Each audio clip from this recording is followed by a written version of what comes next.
Nau mai, haere mai te whānau, ki tēnei kaupapa Taha Hinengaro.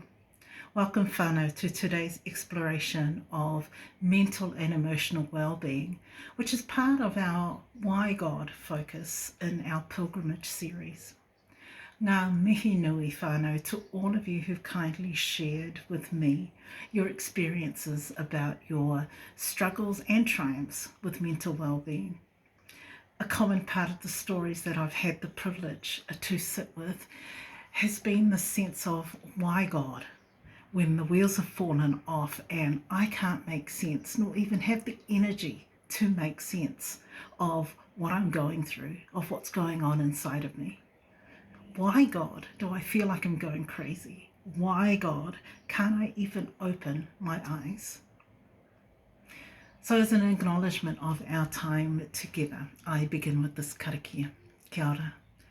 Tēnei te mihi kia tātou, kia piki te ora, kia piki te mauri, kia piki te manaakitanga, haumi e, hui e, tāiki e. This karakia is so appropriate because the third line, kia piki te ora, is may our health and well-being be lifted. And that's, in particular today, that's our kaupapa, is that our health and well-being be lifted, and in particular our mental and emotional well-being. The biblical notion of personhood is that we are created in the image of God, Imago Dei. Scriptures point us to the heart as illustration of Imago Dei. In Proverbs it says, above all else, guard your heart, for everything that you do flows from it. In Deuteronomy it says, love the Lord your God with all your heart and with all your soul and with all your strength. That is your whole person. Hebrew 4 verse 12 talks about the heart having thoughts and attitudes, and that our heart is connected to our thoughts and attitudes.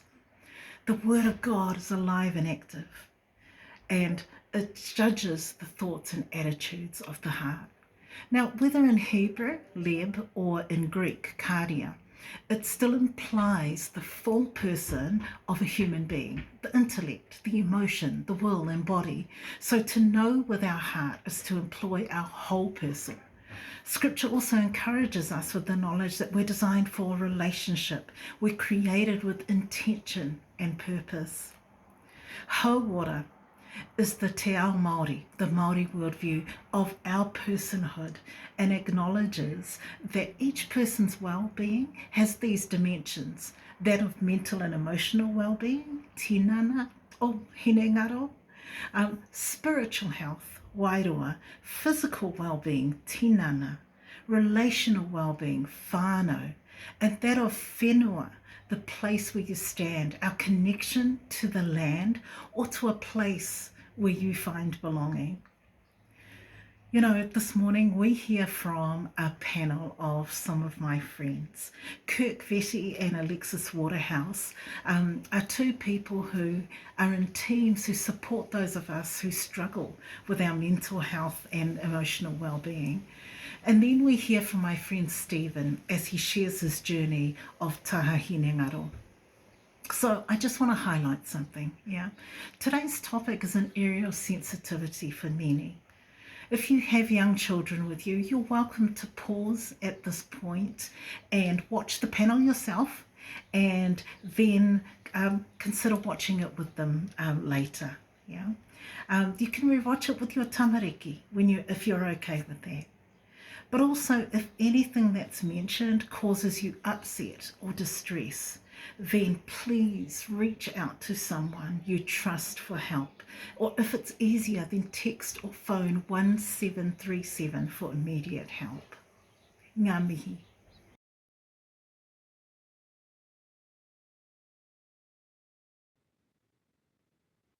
Oh, kia ora. So, as I said, these are my friends, Kirk and Alexis. And Kirk and Alexis, welcome to this kōrero that we have on Taha Hinengaro.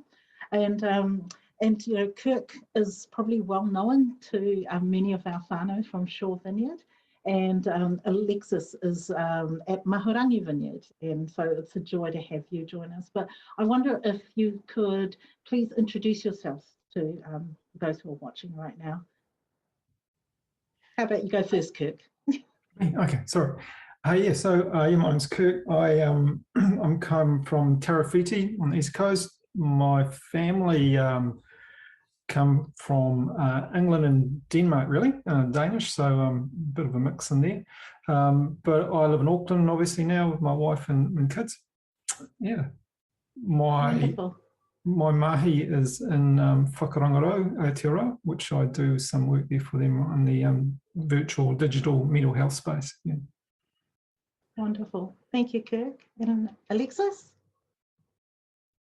Hi, I'm Alexis. I grew up out in West Auckland, so I'm a proud Westie in Oratia, and I'm now living with my husband and 3 kids, and a mix of assorted crazy animals up in Kaipara Flats, just north of Auckland, out from Warkworth.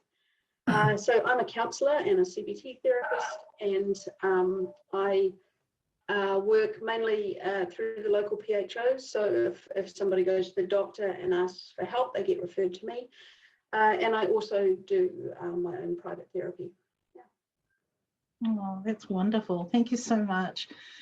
So Lexi, I wonder if we could start with you, and in your mahi, it would be great to hear, what have you noticed as growing needs of those that you and your team serve in the community?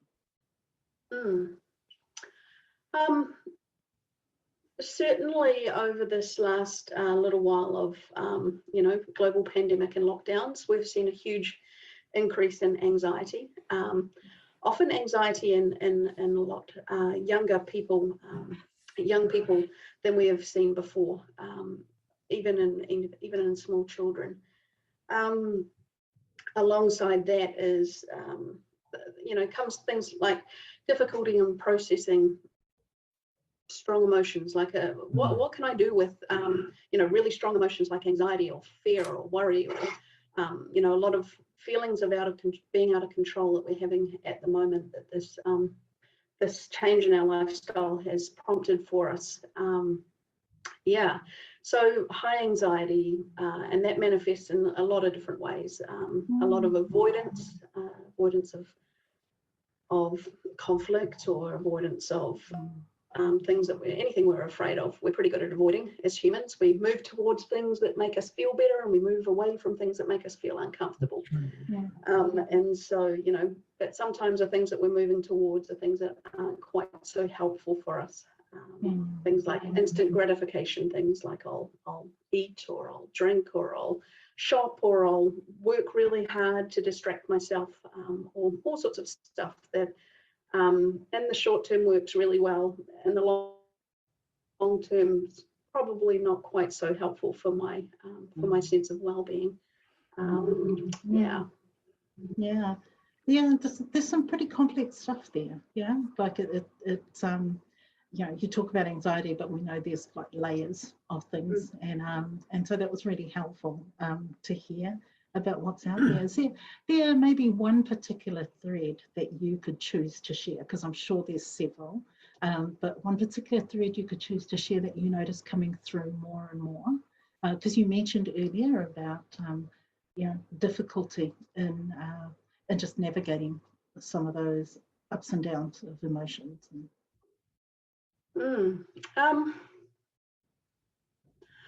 I think for me, the thing that really underpins all of this, whether it be anxiety or low mood or other more complex, mental health issues, is a lack of a sense of positive identity, a really clear sense of who am I, and is that person okay?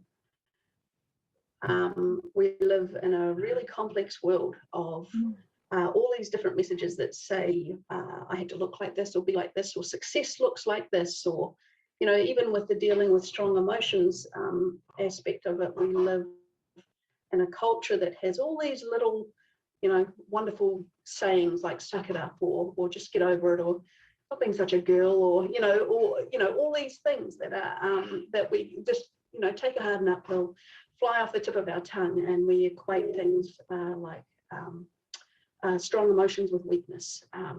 But it all, I believe, comes out of a sense of me not having a strong sense of who I am, and that is good, that is okay.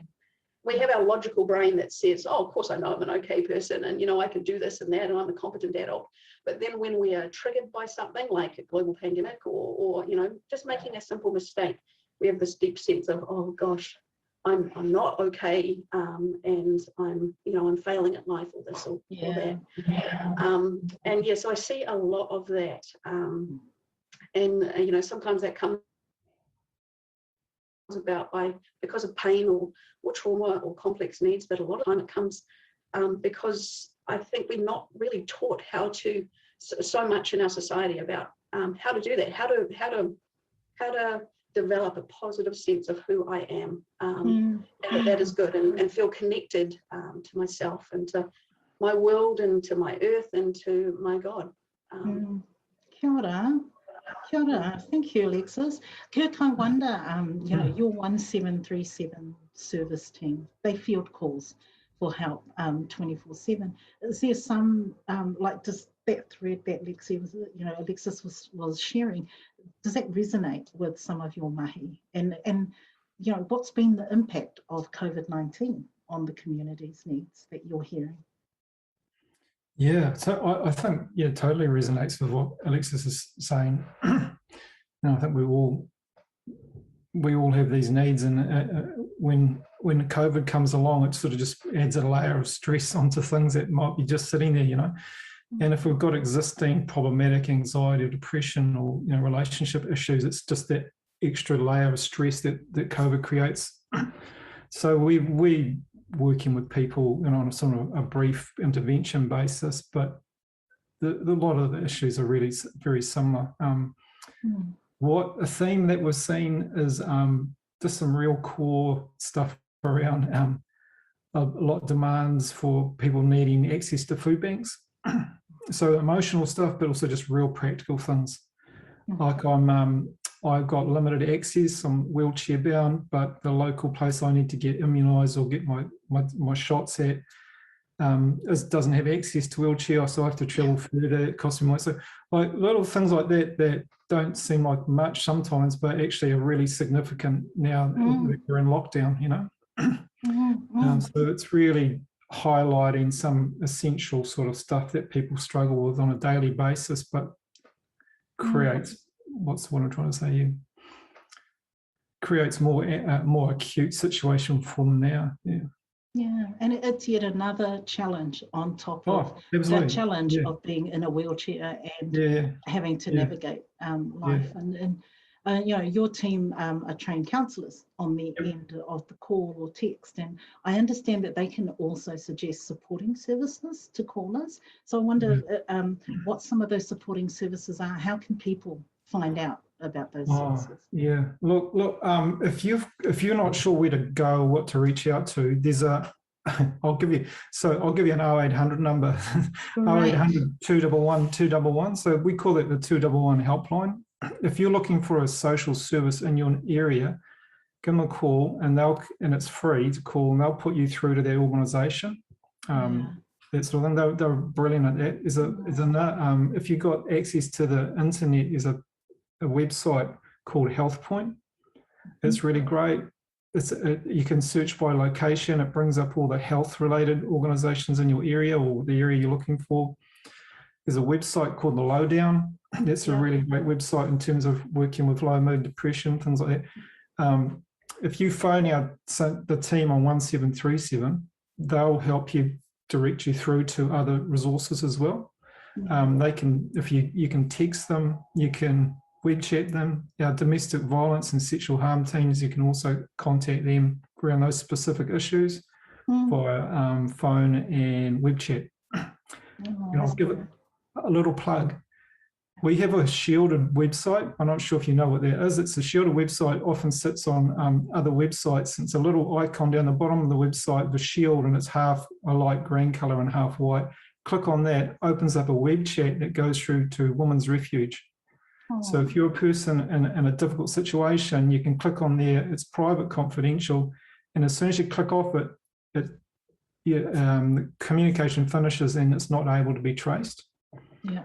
Yeah. Wow. So Wow. that's That's wonderful, Kurt. Yeah. It's really cool. Yeah, I think those are the things that a lot of us don't know. I mean, this is my mahi in Taha Hinengaro and be concerned for people's protection, but that's the first time I've heard of that. So I really appreciate that. And, even what Kirk has spoken about just the practical need of food and food banks.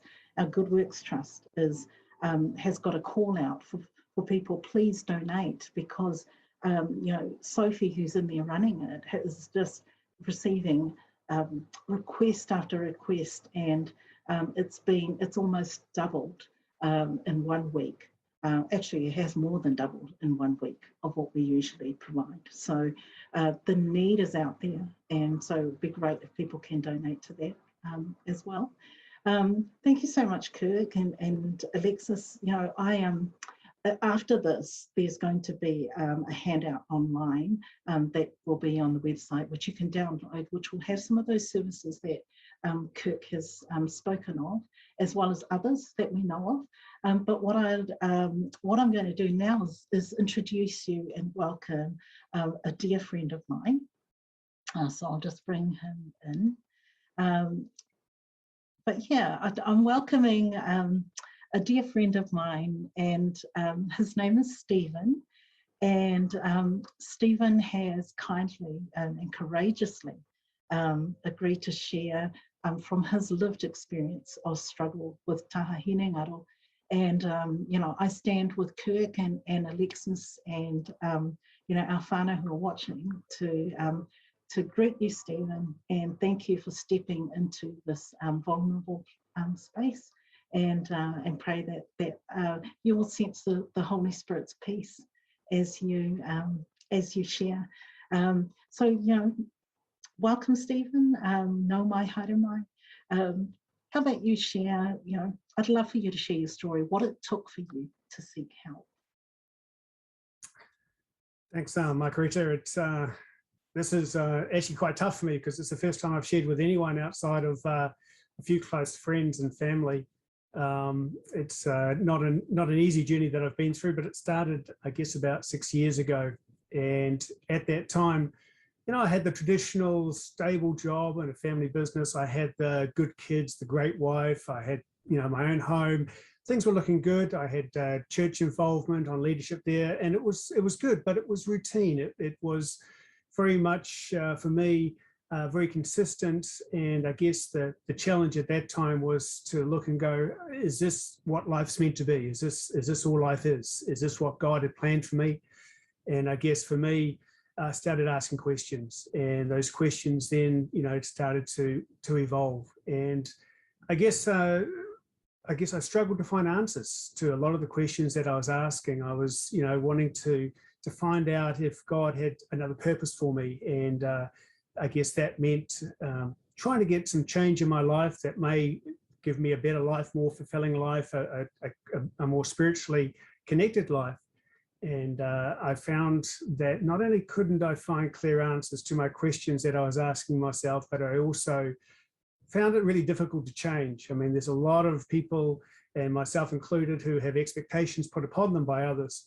And I found that trying to get change in the work environment or the home life really would have impacted others around me. And I guess everyone had expectations both at work and at home, and they were happy with things. So there was no reason for them to change, and for me to change meant impacting them as well. And that was tough.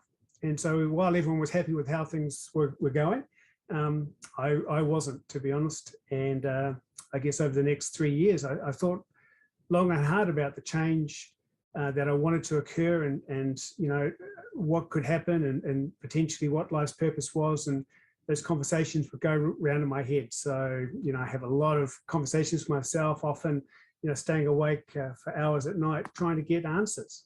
And the unfortunate thing is that to fix the late nights that I was experiencing, I ended up having a lot of coffee to try and make up and stay awake for the next day. And that just produced a cycle that got worse and worse. And I became more lethargic, struggled to work effectively. And it really added a lot of pressure to what I was already experiencing in life.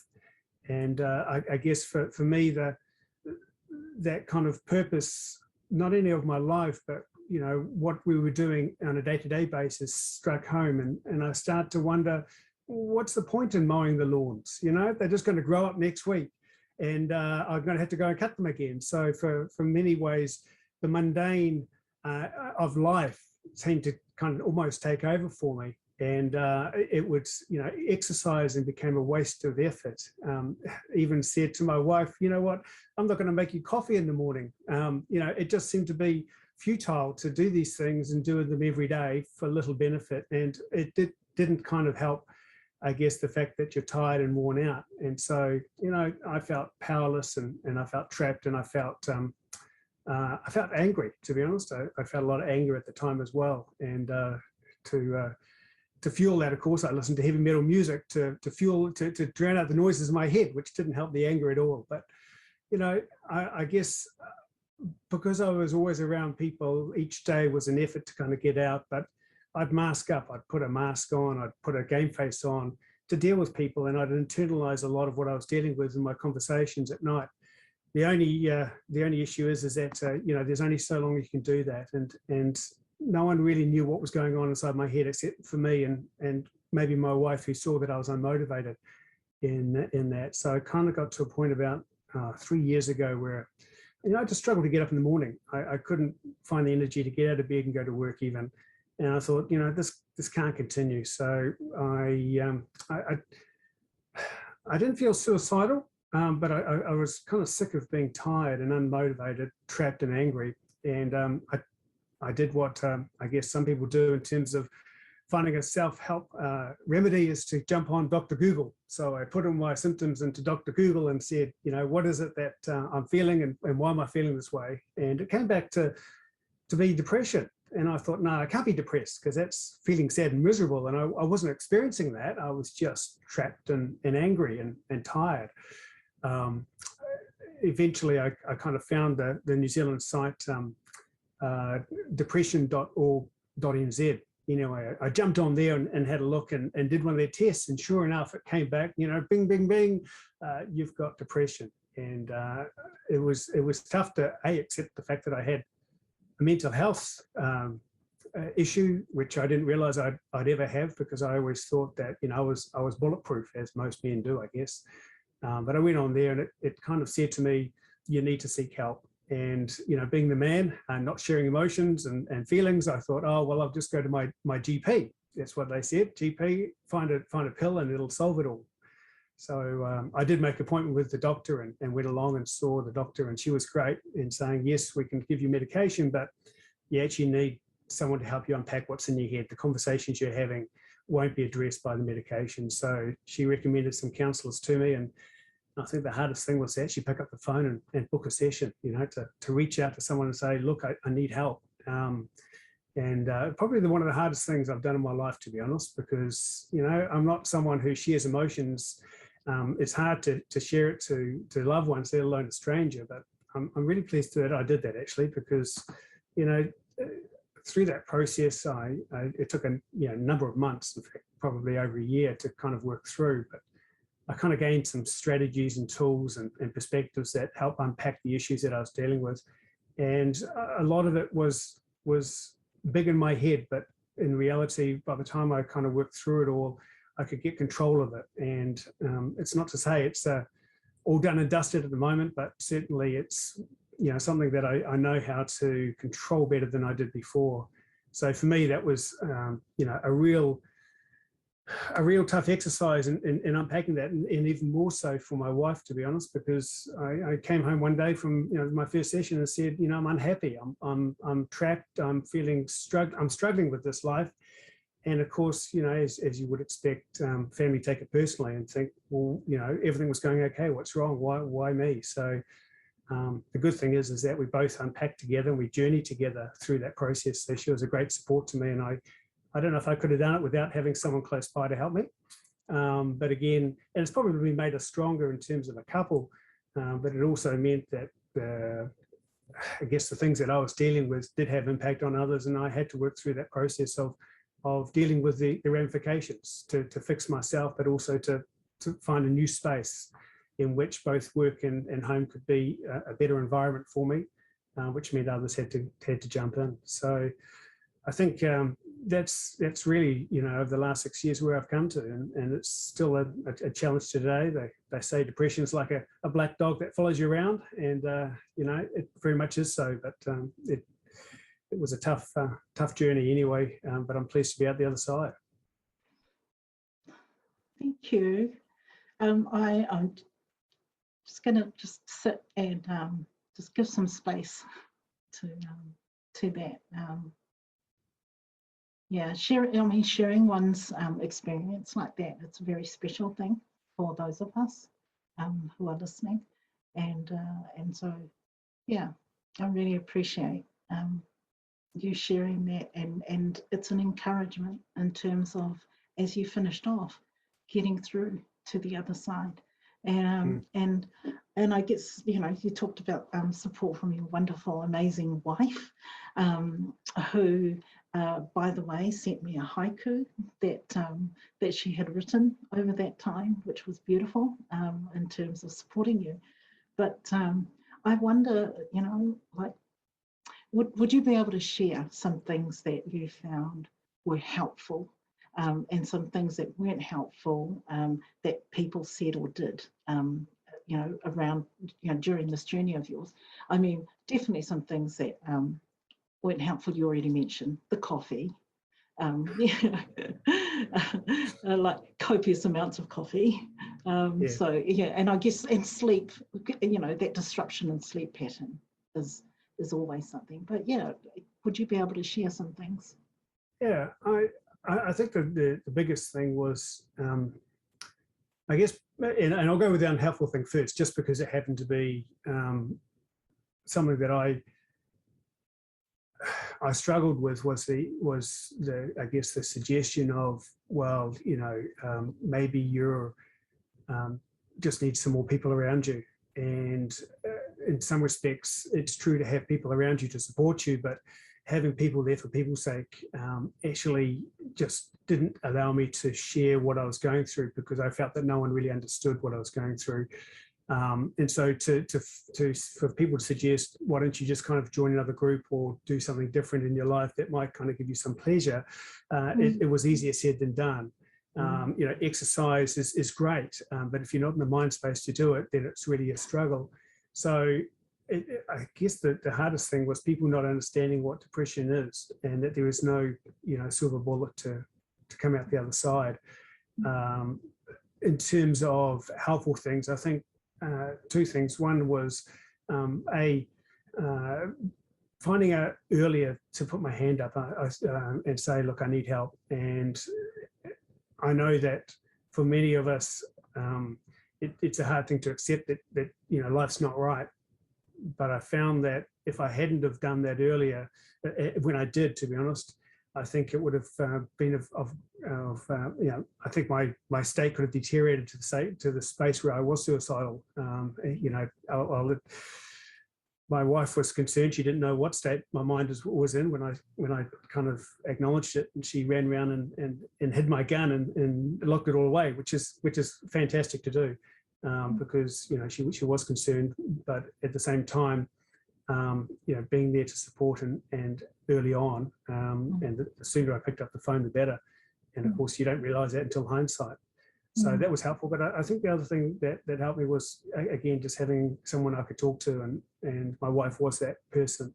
And I find, even with my male friends, we tend to kind of, don't talk about emotion and feelings. We tend to kind of assume that everyone else is good and that the rugby is more important, or that work's, got more important things in conversations. But I think we should be more vulnerable and open ourselves up. And I've got a close friend which I could do that with, and that was great. So journeying with people in this space has been the most helpful. That's great, Stephen. Thank you. And you know, you had your wife, and then you had your counsellor, and both have really specific roles that you know, supported you over that time. And yeah, and so yeah, I know as a friend that yeah, I'm just so super proud of you, and yeah, you're one outstanding man, and so I hope that people have been able to find that encouraging. I'm sure they have. I'm going to wrap this up, and invite each of you, and actually, so we'll start with Kirk, and then we'll actually go to Alexis, and then we'll finish off with Stephen. But I'd love you to finish with one piece of encouragement to those who are watching in regards to their Taha Hinengaro. So over to you, Kirk. One piece, gee. It's like mental health isn't all about one-liners and quotes and things, but because it just doesn't fit the mold, it doesn't help. But it's not okay that we feel like it's okay not to be okay. I think we need to be okay with feeling rubbish. and like Stephen said, reach out for help, talk about it. Talking helps. Just start the process. Yeah. Kia ora. Thank you, Alexis. Can I share a really simple tool that's really helpful for me? Is that all right? Yeah. This is an acronym, and I know acronyms can be a bit like, oh, eye roll, but this one really works. So especially in these times when there's a lot of overwhelming, you know, we've got a lot of overwhelming information, and you know, the feelings of control and stability that we have are destabilized at the moment. Often things can feel overwhelming, and like Stephen was saying, when you have strong emotions, it can feel like it is 100% true that you know, or that's all I can see in my life. And so this acronym is called HALTS, and it stands for hungry, angry, lonely, tired, sad, sick, and stressed. So hunger is obviously physical hunger. What am I feeding myself? But it's also hunger for things like connection, hunger for a sense of accomplishment or efficacy, you know, that feeling that you get when you've done something and you go, yeah, I did that, that's awesome. So any kind of deficit in your life is hunger. Angry at myself, the world, others, a situation, or it can sometimes be that, you know, that backpack of resentment that we carry around with us. Lonely, yeah. Lonely, am I connected with others, but also am I connected with myself?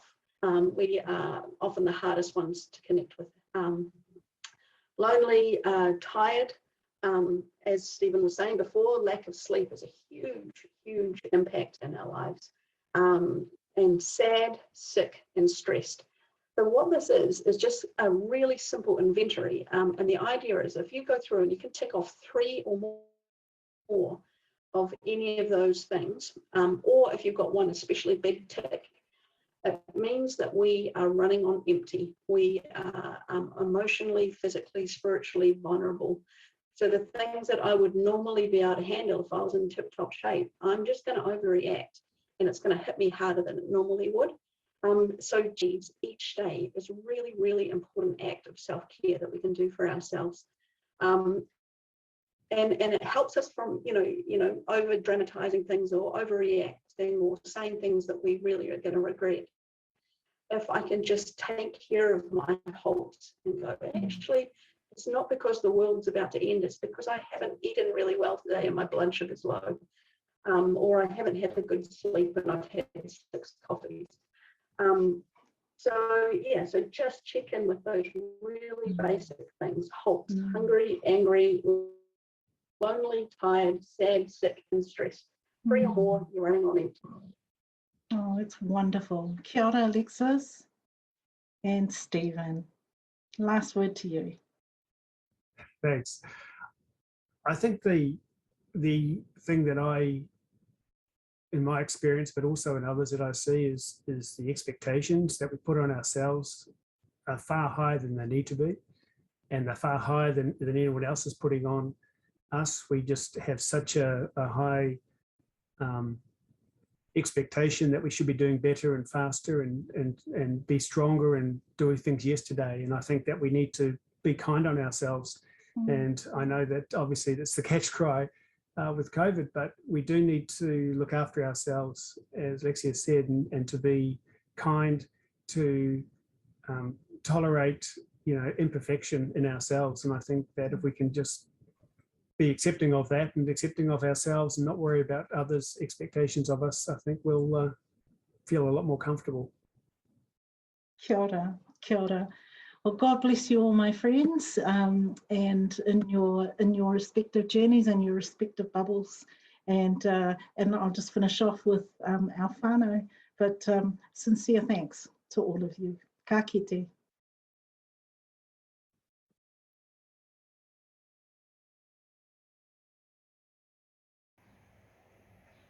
So there's a sheet that you can download from our website link with resources, including those mentioned from our panel. And I've also included some apps which you might find helpful for some Taha Hinengaro support. There are also 3 questions for kōrero as you share kai and karakia with each other. Whānau, I hope that you have found comfort and encouragement today. Particularly if you are in a why God season with your mental and emotional well-being, please don't give up.